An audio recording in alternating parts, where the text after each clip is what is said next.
Ulama Syam yang konsisten berdakwah pada isu-isu Palestina dan Masjidil Aqsa, Syekh Dr. Ayyub Musa Yusuf berziarah ke makam ulama besar Aceh, yaitu ke makam Syekh Abdurrauf As-Singkili atau yang lebih terkenal Tengku Syekh Kuala, Selasa 29 Mei 2018. Dalam misi dakwah Ramadan di Aceh, ia juga berziarah ke makam raja-raja di Aceh, yaitu di Kompleks Kandang Blower Banda Aceh.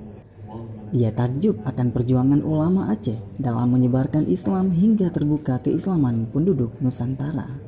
Dalam doa-doa yang ia panjatkan saat berziarah, ia juga berulang kali menyebut ucapan syukur dan terima kasih atas pengorbanan ulama penyebar Islam di Aceh. Syekh Abdurrauf As-Singkili adalah seorang ulama besar Aceh yang terkenal. Ia memiliki pengaruh yang besar dalam penyebaran agama Islam di Sumatera dan Nusantara pada umumnya. Selain safari dakwah untuk dukungan bagi pembebasan Palestina dari penjajahan Israel, Syekh Ayyub juga bersilaturahim dengan para ulama dan tokoh juga akademisi di Aceh.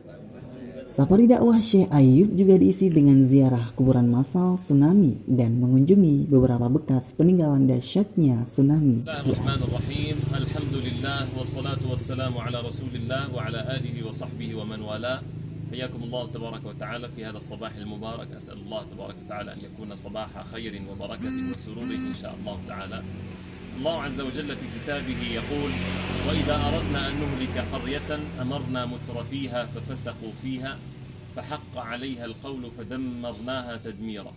هذه الباخرة التي ترون خلفي هي الباخرة التي وصلت إلى هذه المسافة البعيدة من البحر خلال مسافة 5 كيلومتر تقريبا. خلال 5 دقائق تقريبا كانت هذه السفينة هنا في هذا المكان، وأنتم ترون كيف استقرت هذه السفينة على الأرض، وهي سفينة ضخمة جدا جدا جدا جدا. هذا وليس على الله سبحانه وتعالى شيء كبير، وليس على الله سبحانه وتعالى شيء عظيم، وليس على الله تبارك وتعالى شيء صعب. الله عز وجل إذا أراد شيئا حققه وأنجزه دون أن يسأل عنه. والله تبارك وتعالى يقول: لا يسأل عما يفعل وهم يسألون.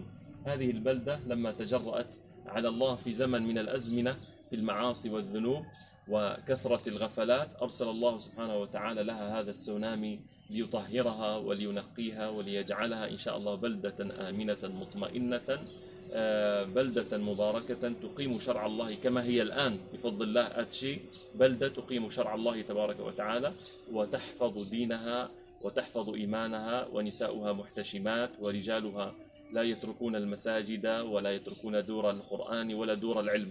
أسأل الله تبارك وتعالى أن ينفعنا من هذه العبرة التي نحن أمامها، أن الله عز وجل قوي، وأن الله عز وجل إذا أراد، وأن الله لا يعجزه شيء. أسأل الله تبارك وتعالى أن يحفظ بلاد المسلمين، وأن يلطف بنا، وأن يرزقنا التوبة الصالحة، وأن لا يعاقبنا ربنا سبحانه وتعالى في الدنيا، وأن يجعلنا من أهل التوبة، من أهل المغفرة، وأن يرحمنا دائما، وأن يلطف بنا وبديار المسلمين، وأن يحفظ الله سبحانه وتعالى هذه البلاد وسائر بلاد المسلمين، والحمد لله رب العالمين.